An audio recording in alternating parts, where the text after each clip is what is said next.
The king said, the last part of verse 46, the king said, this disaster is from the Lord. Then why should I wait for the Lord any longer? This is how sometimes life is. Sometimes things are so much pressing. Sometimes things are so much at the end. Sometimes everything appears to hit a deadlock. It is like everything is against the wall. There is no way through any longer. Until a king, a whole king of Israel, this was a chosen nation. A nation that depended on the Lord. I'm talking about a people that knew how the hand of God operates. These were a people that had a testimony from generation to generations of how God has and will always fight for them. They were a people that understood the covenant that God has sworn to their forefathers. And God had always been faithful. They knew how God will fight for them, even in the worst circumstances. But it came a point and a time when the king saw no more hope in this God. So he said, it is better to do away with anything that has to do with this God. So let us die, but not when the prophet is here. Because the prophet was there representing God. He was the contact between God and man, even in Israel. So he decided, before it gets worse, I am going to chop off his head. But when he arrived, I left it. Even when you reach the deadlock,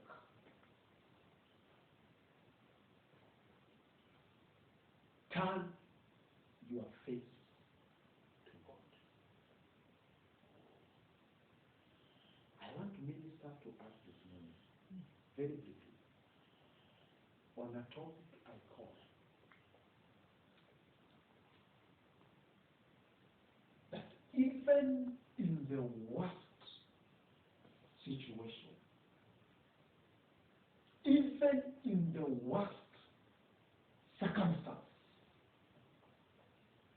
don't turn your face away from this God. Keeping on, looking up to Him. Because for sure, help will come from Him. Sometimes He may tarry. Sometimes it may be late. But I can assure us this morning that God will show up. Even in the worst circumstance, God will show up. The Bible says that the children of Israel, these were a people that even David said that God has never forsaken him. He was young until he was old. And David confessed that I have been young and now I'm old.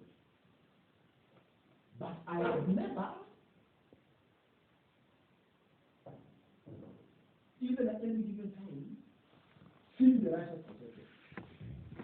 So the Bible says that the children of Israel got to a point that it appeared before their eyes they were forsaken. Because imagine God's people are people that had God with them. They claimed God to be their own. Actually, the God was called the God of Israel. He was their God. But it reached a point that they were sacrificing they were eating their own flesh. If we imagine, you can't, but it is unimaginable. unamchukua unamchinja kama kuku kuchinja ni ngumu. Unachinja mtoto kama kuku. And they ate their own children. That was how far it went. After the Bible says in verses number chapter 6, that the great famine in the city lasted so long that a donkey's head was sold for 80 shekels. And I thought of mafia ya nini ilikuwa inauzwa. Donkey, punda ili sahihi ukijinja Kenya unashtakiwa. Punda, kichwa ya punda ilikuwa so expensive. Yani in short, for it to come to that point, in short, ng'ombe haikuwa. Yani ng'ombe, kuku na nini ziliisha. Wakaingia kwa donkey. Donkey said was, yani ilikuwa inapatikana kwa nyumba ya kibu peke yake. But even at that point, still the man of God could dare trust in this God. Because he was in Samaria. He was not in Samaria. He was in Samaria. So when they arrived, when the king and his messengers arrived to chop off, to kill the man of God, hear what the man of God told them. Elisha replied, hear the word of God. This was a man that consulted with God. This was a man that was in constant relationship. His tune with God was so constant. It was so fresh. In other words, even in the midst of that challenge, in the midst of that circumstance, this man possibly was praising God. He was worshiping God. He was stood up in spirit, refreshing himself with the Father. So he knew what the Father wanted in that particular circumstance. So when they arrived, expecting the man of God to give them the message of doom, the man of God to tell them that, I can't help you. The man of God told them, this was his word. Elisha replied, hear the word of God. This is what the God says tomorrow. This is what the Lord says.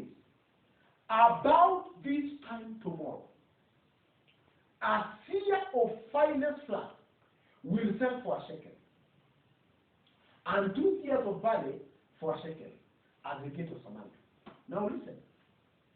In short, what this guy was saying, that at this time tomorrow, because remember, that city had been besieged. There was nobody who would go out, and nobody would come in. The gate was locked. They could not dare open the gate because the enemies were outside the gate waiting for them to open and for them to attack them. But he told them that tomorrow at this time, that gate will not only be open, but there will be supply enough. Kwa unga iuzwe the least amount possible. What am I trying to say? These guys were saying that at this time tomorrow, God will have dealt with our enemies, and not only that, He will supply what we need. What am I trying to say? This is what I'm trying to say. That in the midst of that challenge, God will make a supply. Amen. I don't know if you're getting what I'm saying. I am saying that sometimes God will allow some situations to come so that He may show up in a bigger way. Amen. How could we have known a God who could deliver in the burning fiery furnace, unless Shadrach, Meshach, and Abednego would have been thrown in the furnace? Sure. So God only allowed it so that today we may have a testimony that even in fire, God can deliver you. Amen.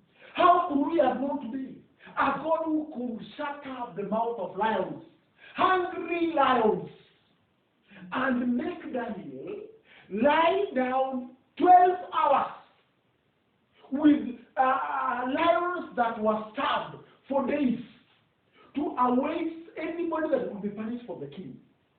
And these lions decided, this one is uneatable. I came to tell us to this morning that you cannot be eaten by any circumstance that the devil throws you in. Amen. No situation that that is so worse that can consume you, because God has ordained it that even in the middle of that temptation, even in the middle of that test, even in the worst situations, He provides a way out of escape. Amen. So God decided, how could we have known a God who can stop the sea, who can pack away the waters, unless the children of Israel were being followed by Pharaoh? So Pharaoh was there for God to show up in a big way. Amen. Possibly, and I can see here the Spirit of God telling me, possibly Corona is here for God to show up in a big way. Amen. God will surely show up. Amen. He will show up.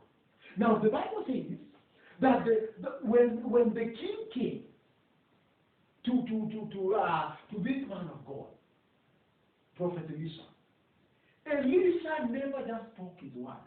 Now listen, this is where sometimes we get it wrong. It is not enough to speak positive. Yes, speaking positive is good. Yes, confessions are good. Confessing the word of God is good. But it is not enough. You must be tuned to the Spirit of God for you to know exactly what God wants in that situation. So when you are speaking, don't just speak me a word. And you see, I will not die. I will live to see the goodness. No, that was David. Has God told you that? So you must be in tune with the Spirit of God. So that even in that one situation, when you speak it, it is the mind and the heart of God. So Elisha knew it. But not even after 1 year. Imagine, these were people that were starving. This was a country that was just about to perish. Everything was in a standstill. What a corona. Kila kitu kimefika mwisho. Yaani hakuna chakula, hakuna supply, hakuna nini. Mfalme ameogopa, yeye mwenyewe anasema siwezi wasaidia. Then you come, unasema. Unajua hivi kama ile, let me say, it is interesting. Hakusema after 1 month. Hakusema after 1 year. Alisema, listen king.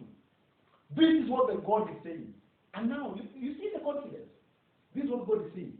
This is the confidence that Elisha had. Because he was filled with the Spirit of God. And he knew when God is the one speaking. So at this time, tomorrow, a fear of money and a fear of shekel, a fear of a wheat will be sold at 1 shekel. At the gate. So what a king made a shaka. Is this guy crazy? That was just crazy thinking. I can't say that. Now by then, maybe they say, okay, what is it? Like, in case, haitafanyika, kesho sitakuacha na kuja kichwa. So there was this guy who was security personnel wa king. Akasema, even if the floodgates of heaven could open, that cannot happen. Elisha akamwambia, because you have doubted what God has said, you will see to confirm God is able, but you cannot eat of it. Unfortunately, that's why sometimes men and women of God, sometimes they see the deliverance of God, but then they don't enjoy it. Because they doubt what God is saying in that situation. There are people possibly, I don't know, who may perish with this corona thing. Not because it's not the will of God, but because of the community what God is saying. Because what God has said, even in the middle of the challenge, daily, Psalm 16, verse 19 and 20, daily he lifts up our body. Then after that, he is a savior and he makes us escape from death. Then anasema in Corinthians that even in temptation and trials, he makes. Then even so we may go through them, but he will make a way out of it. Out of it. This is just what I tell you, this is not the end. It cannot be the end because the end must be Jesus returning. So, Elisha akasema, at this time tomorrow, a seer of barley and a seer of wheat, itauzwa at this much. To the mind, physical human psychology,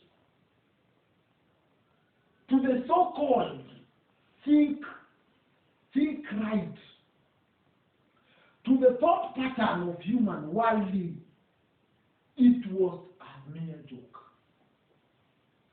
It is impossible.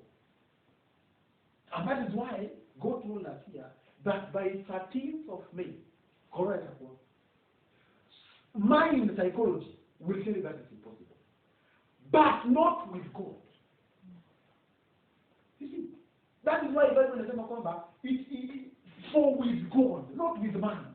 For with God.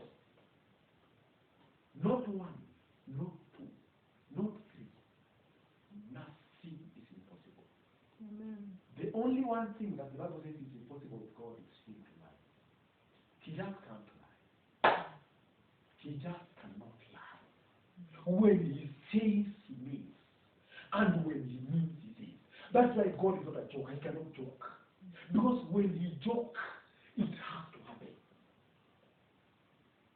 And that's why even as God children, when I joke in the Bible, you can't joke some jokes. You can't say that because sometimes jokes in another level in Guinea. When God inhabits that body, when you become part of God and God is part of you, become Elisha, and God will never say, "Man of God, what is God saying?" Because God will always speak from him. The one the king and the consort, he came to consult from him. So the Bible says here that this guy just decided and said, verses number 3, the officer or the king, Lim, said to the man, imagine, this was the officer there, king, and he was so this was a high guy, high profile security officer, or your office of the president, and the office of the king that time. Now maybe maybe Magoa or maybe Kagwe or maybe one of them. But by 13, Corona not there. Because it's not me, it's God who has spoken. Who am I not to say it? What will I know not to speak it? And that is only possible when you look up to God, even in that challenge. Amen. So your eyes are fixed on him, even in the worst situation. Even when you think you are dying. All hope is gone. All natural hope. Doctors and everybody else. Wanasema it is just like impossible. Hapo bado ndani. Yani ji-encourage tu, jiambie kwamba I know of a God who does not lie. Amen. And that is exactly what happened. The Bible says that there were 4 men out who were lepers. And they decided that if we stay here, we shall die. If we go into the city, we shall die because there is no food. If we face the armies of the Arameans, then we kill us. So it was like death was everywhere. But at least facing the enemy was better for them. Because hapa hakuna chakula wanakufanya. Ndani pia hakuna, hata wakirudi wataonea huruma, wataingia, lakini watakufa njaa, hakuna chakula. Watu wanakulana. Wakasema it is better tuende kwa adui. So in short, these 4 guys walisema, we will go to the place where we will die first. They want, waliamua kana hatukufi hapa. Let us fast in our death. Hatukufi tukiona tukufi tumliwe na mkuki. Wakaenda. And the Bible says, when they started the journey, God multiplied their strength. Imagine. So kumbe, God aliwacha hawa watu wakuwe, aliruhusu watu wakuwe lepers, so that at a time like this, wasikuwe ndani ya city, wakuwe nje ya city. So that watakapokuwa wanatoka, kwa sababu ndani ya city king ametoa amri gate isifunguliwe. So wako nje, tugonjwa tu lepers. Maybe walikuwa wamekaa hapo, I don't know how, 1 month or 3 months or 6 months, I don't know. So these guys were just skeletons hapo nje. Wamekuliwa maybe miguu, vidole, ujue lepers kwa wamekula wapi. But now wakasema hapana. Wacha tuende kwa hapa jamaa, wakiamua tuwe, wakiamua tupe chakula, lakini waliamua hatukufi hapa. So wakati walipiga hatua ya kwanza, the Bible says God multiplied that step. Amen. Mfalme akasikia hiyo ni trupu. Na trupu ni nani? Ni watu waine tena wagonjwa. Yaani ndio mfalme wa Israeli ajue God does not rescue or save by sword and spears. Wale watu walikuwa wametupwa nje wakakuwa ni watu helpless, homeless and useless in the society. Wakakuwa the salvation of that city. Amen. Mungu alimultiply their steps. Wakaenda wakakula wakashiba. Wale watu wakatoroka wakaziacha wakasema hapana. Hatuwezi nani. Wakazudi wakaambia mfalme wakasema hapana, wanadanganya. Hao wametumiwa. Akasema basi elimu moja. Wakapata watu walitoroka. And tomorrow at that particular time, exactly that time, shekel wheat na sia zilikuwa zinauzwa with 1 shekel at the gate. And the funny part or the worst part of this story is kwamba huyu jamaa ambaye alikuwa ni highly ranked person, officer kwa King's Palace, alikuwa kwa gate. Watu walimpitia juu wakienda kuchukua chakula. Kuona aliona watu wakichukua chakula, lakini hakukula. Not because alikuwa mwenyegaji mkubwa, hapana. Actually, baby king was one of him. But simply because he could dare doubt what the man of God had said. Na sio kama wale ndani alimwambia kuona utaona, lakini hawezi share. So what am I saying tonight? What I'm saying is, we are living in days when our tune to the Spirit of God must be so constant and so organized and so deliberate and so consistent that every particular situation, whether good or bad, you are in tune with the Spirit of God, that you understand what God is saying in that situation. Because people are doing. No. Usipate uko mahali kwa sababu watu wameenda. Hapana. Usipate uko kwa issue because watu wako issue. No. Usipate uko ndani yao kwa sababu sauti ya Mungu, whether audible or silent, imehakikisha kwamba hichi ndicho kitu ambayo unapaswa kuwa ukifanya kwa wakati huo. So man of God akasema, this time tomorrow mtapata unga na ilikuwa hiyo. Na kesho yake utakula na ilikuwa hiyo. Na armies, imagine. Now, interesting part ni kwamba the same army ambao walikuwa wamekuja wakaweka siege, wakazingira watoto wa Mungu, wakawafanya wateseke, wakawafanya waombeleze, wakawafanya mpaka wakulane wachinje watoto wao. That same circumstance ikakuwa supply ya wana wa Israeli. Amen.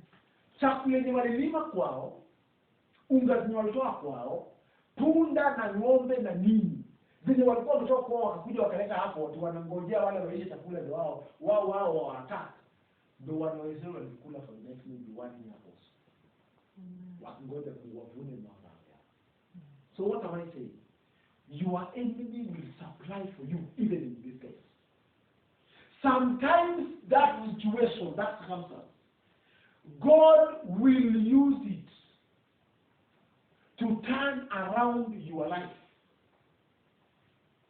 Daniel alipotoka ndani ya chini ya shimo la nini? Daniel wakati tupo kwa ile tanuru, kwa ile shimo la simba. Alipotoka, Biblia inasema kwamba aliongezwa rank. Na sikiti anasema mfalme akasema Belshaza, kutoka leo na ijulikane, na akaandika na akaweka sahihi, hakuna Mungu ataabudiwa kama si Mungu Daniel. So Mungu akapata utukufu mwingi, not even in Israel. Kwa utumwa, Daniel walikuwa utumwa. Nao Syria, walikuwa Syria. Akawa hii Arabian zaidi Syria zaidi. Wao Arabians walikuwa Syria. Mungu alifanya Syria ikasupply kwa Israeli pasipo wao kujua. And who knows? Corona may work out for your good only when you focus on God. Things may turn around. Ujipate in a situation, who knows? Yenye unashangaa hala. Kumbe hii hali ilikuwa ikuje, ndio mimi nitoke hapa, nifike hapa.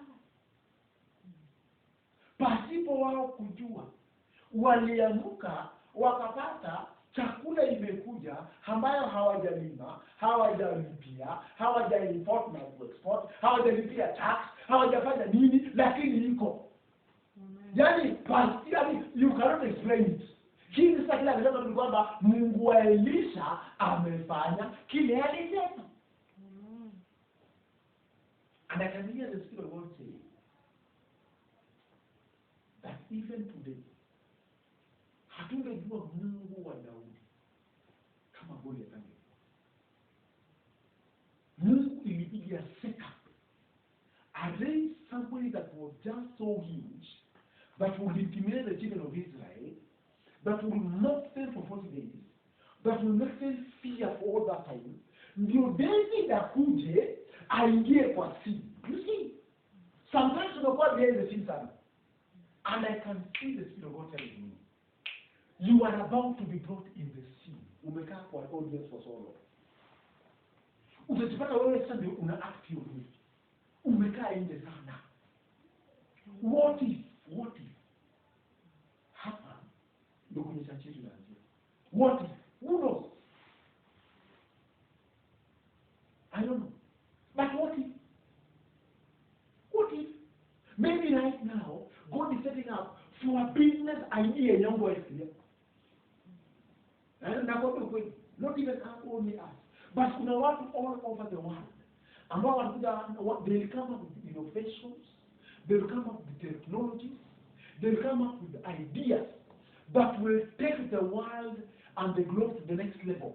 Kwa sababu ya hii hali ambayo watu wamepata. Kwa sababu right now, watu wako na time ya kujisikiza wenyewe. You listen to yourself.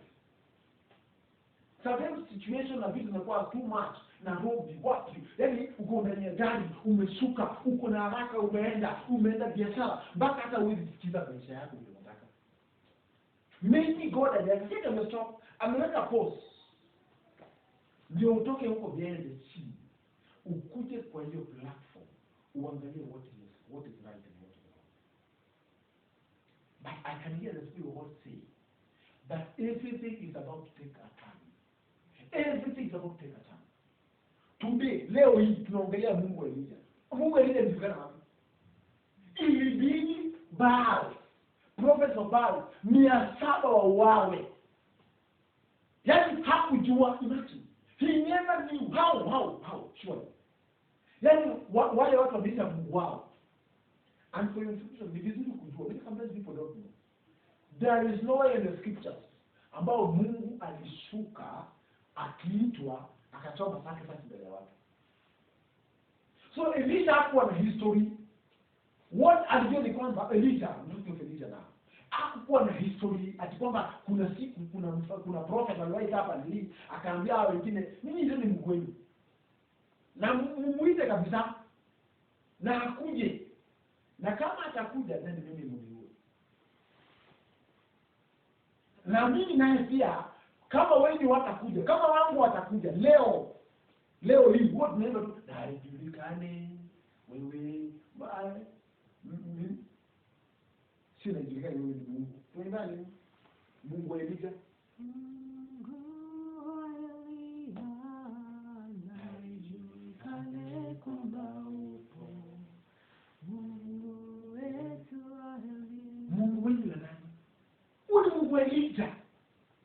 Elijah alimjua in person. Yaani alikaa mahali Elijah as a prophet. Akasema hapana. Hawa watu wamedhihaki Mungu sana. Leo hii akaambia Mungu. Leo hii kama hautakuja wacha mimi niuawe. By the way, Elijah he put his life in life. Alisema leo kama Mungu wenu akuji ni mnachinjwa. Na kama Mungu wetu akuji na wale wanaita Mungu by the way. Bible inasema kwamba walimwita from morning. Mpaka anawaambia labda amenala. Anawapea second chance. Na wengine jiulizanga, what if their God could have shown up? What if? Because tumiu tunafanya vitu. Wachana wanapawa yao wanafanya vitu.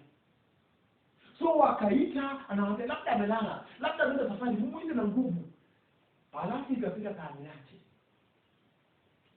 Elijah akachukua ile that is the next level. Yule Elijah alisema hivi.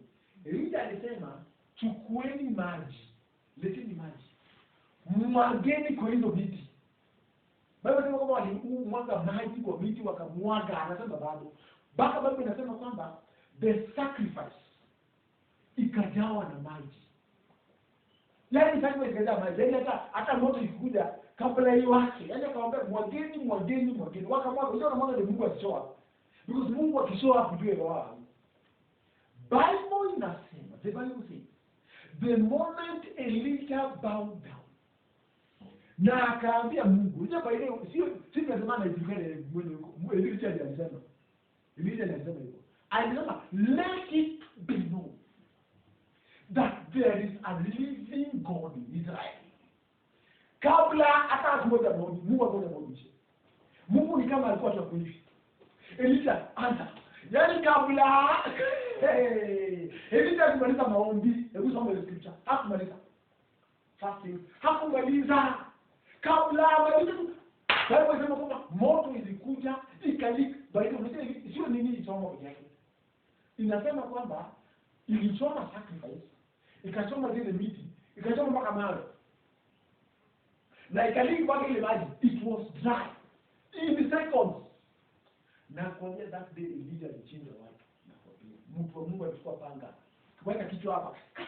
Wewe uliona unaweka sababu usini promise mliingia. Kama sio nini? Chinja. Walichinja over 700.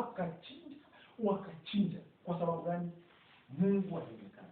Alionekania watu in the worst situation.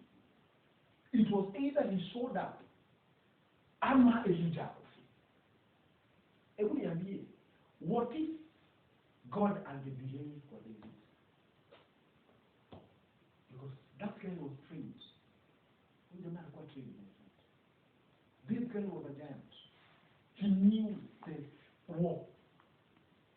Lakini David akasema, ikajulikana leo kwamba kuna Mungu ambaye anaishi na ambaye amepeana agano kwa watoto wa Mungu wa Israeli.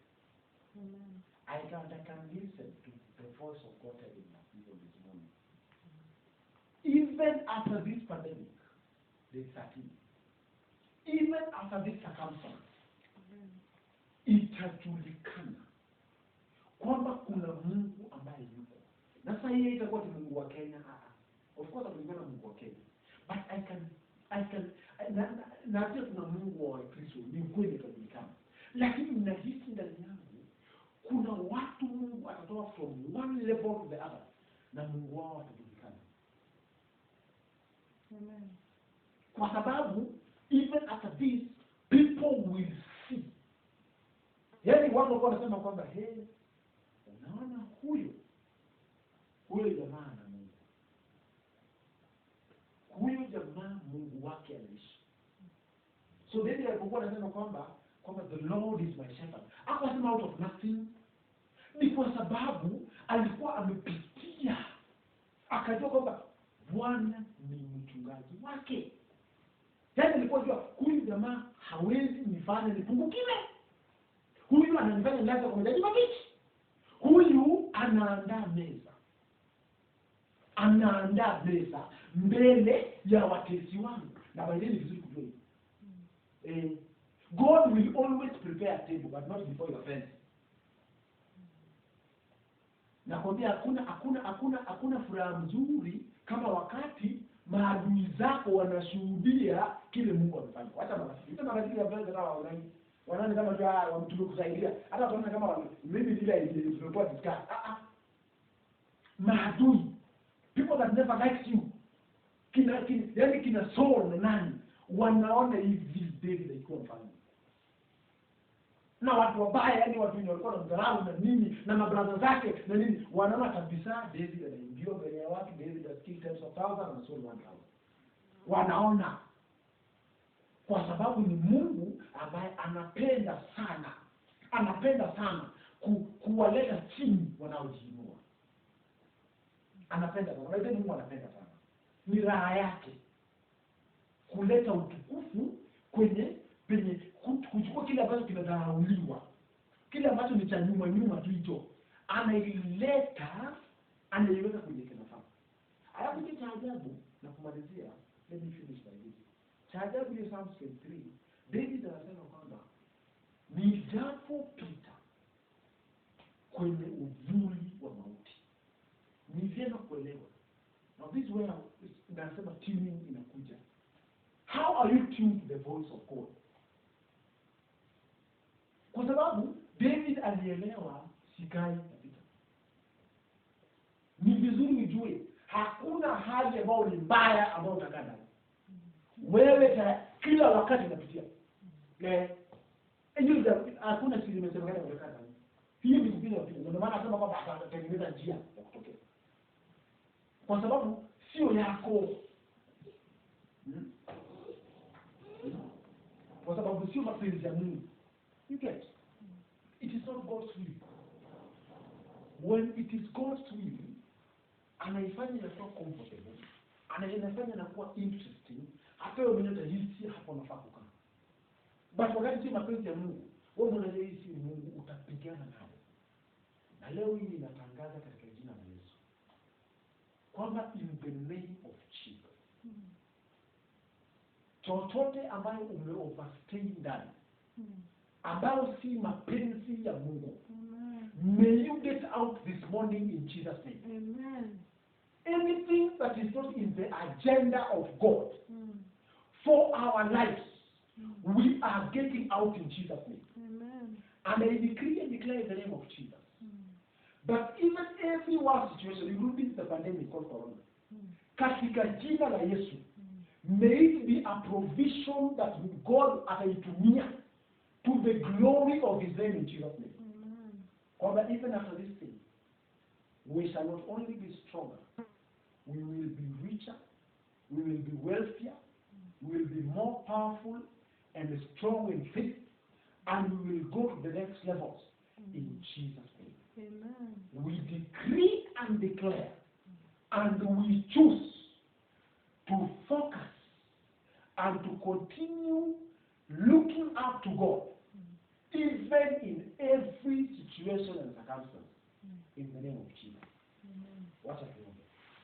Father, in Jesus' name, we bless